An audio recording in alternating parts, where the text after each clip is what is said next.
একজন শাসক যিনি ছিলেন অর্ধ বিশ্বের খলিফা, রাতের অন্ধকারে ছদ্মবেশে ঘুরে বেড়াচ্ছেন শহরের গলিতে গলিতে। কেউ চিনতে পারছে না তাকে। হঠাৎ তিনি দেখতে পেলেন এক মা, যার হাঁড়িতে রান্না হচ্ছে না খাবার, বরং ফুটছে শুধু পানি আর পাথর। কেন? কারণ তার সন্তানেরা ক্ষুধায় কাঁদছে। কে এই মা? আর কে সেই শাসক? জানলে আপনার চোখেও পানি আসবে। জানলে আপনি বলবেন, এটাই তো সত্যিকারের নেতৃত্ব। জানতে হলে পুরো ভিডিও দেখুন এবং ভিডিওটি ভালো লাগলে লাইক এবং সাবস্ক্রাইব করতে ভুলবেন না। আর কমেন্ট আপনার মতামত দিবেন। মদিনা ছিল আলোকিত এক শহর, যেখানে ইসলামের সুবাতাস বইছিল। সেই শহরের খলিফা ছিলেন হযরত উমর ইবনুল খাত্তাব রাদিয়াল্লাহু তাআলা। তিনি কেবল একজন শাসক ছিলেন না, ছিলেন উম্মতের অভিভাবক, দায়িত্বশীল এক নেতা। খিলাফতের ভার কাঁধে নিয়ে তিনি কখনো আরাম আর বিলাসিতার জীবন বেছে নেননি, বরং তিনি রাতের আধারে নিজেই ছদ্মবেশে বের হয়ে যেতেন শহরের গলিগলি পথে, জানতে চাইতেন তার শাসনে কেউ কষ্টে আছে কি না। এক রাতে চাঁদের আলো মলিন হয়ে এসেছে, শহর নিস্তব্ধ, সব ঘরে ঘুম, কিন্তু এক ব্যক্তি ছায়ার মতো হেঁটে চলেছেন রাস্তায়, হাতে একটি লাঠি, মুখে চিন্তার ছাপ। তিনি উমর রাদিয়াল্লাহু তাআলা। তার সঙ্গে একজন সহচরও আছেন। উমর রাদিয়াল্লাহু তাআলা ভাবছেন, আমার শাসনে যদি কেউ কষ্টে থাকে, আমি কিভাবে আল্লাহর সামনে দাঁড়াবো? হঠাৎ এক কোণের দিকে যেতে যেতে তিনি দেখতে পেলেন একটি ছোট তাঁবু। সেখান থেকে ধোঁয়া বেরোচ্ছে। তাঁবুর পাশে কয়েকটি শিশু কাঁদছে, আর একজন মহিলা হাঁড়ি চড়িয়েছেন। উমর রাদিয়াল্লাহু তাআলা ধীরে ধীরে সামনে এগিয়ে গেলেন।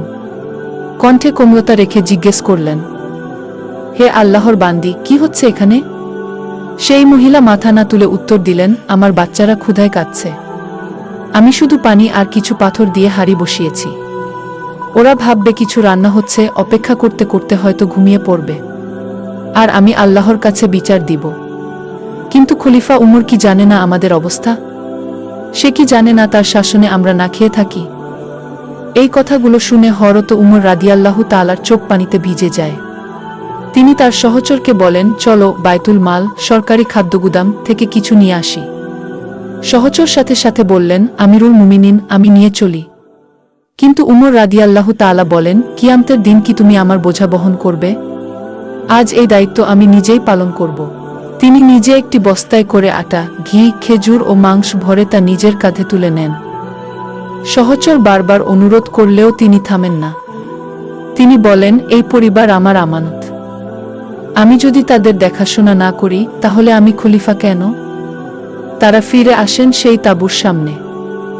উমর রাদিয়াল্লাহু তাআলা নিজ হাতে আগুন জ্বালান, হাঁড়িতে খাবার তৈরি করতে থাকেন। তিনি হাঁপাতে থাকেন আগুনে ফু দিতে দিতে, চোখ লাল হয়ে যায় ধোঁয়ার কারণে। এক সময় খাবার তৈরি হয়ে যায়। উমর রাদিয়াল্লাহু তাআলা নিজ হাতে বাচ্চাদের সামনে খাবার দেন। তারা খেতে শুরু করে, চোখে মুখে হাসি ফুটে ওঠে। তারা খুশিতে খেলতে শুরু করে। সেই মহিলা বললেন, আল্লাহ তোমাকে জায় দিক, তুমি তো উমরের চেয়েও অনেক ভালো।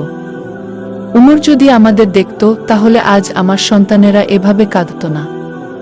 এ কথা শুনে উমর রাদিয়াল্লাহু তাআলা মুচকি হেসে বললেন, হে আল্লাহর বান্দি, উমর তো তোমার সামনেই দাঁড়িয়ে আছে। আমি সেই উমর। মহিলার চোখ বিস্ময়ে বড় হয়ে যায়।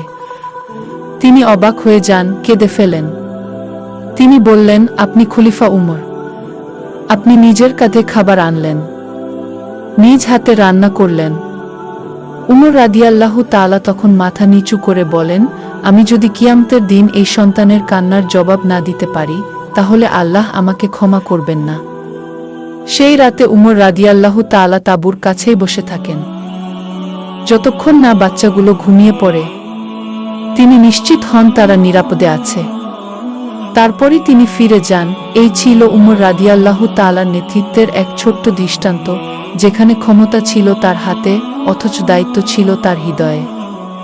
যেখানে শাসক ছিলেন তিনি, অথচ সেবক ছিলেন তিনি। উম্মতের প্রতিটি সদস্যের কান্না তার আত্মাকে নাড়া দিত। আর এই শিক্ষাই আমাদের জন্য, নেতৃত্ব মানে রাজত্ব নয়, বরং আমানতের ভার।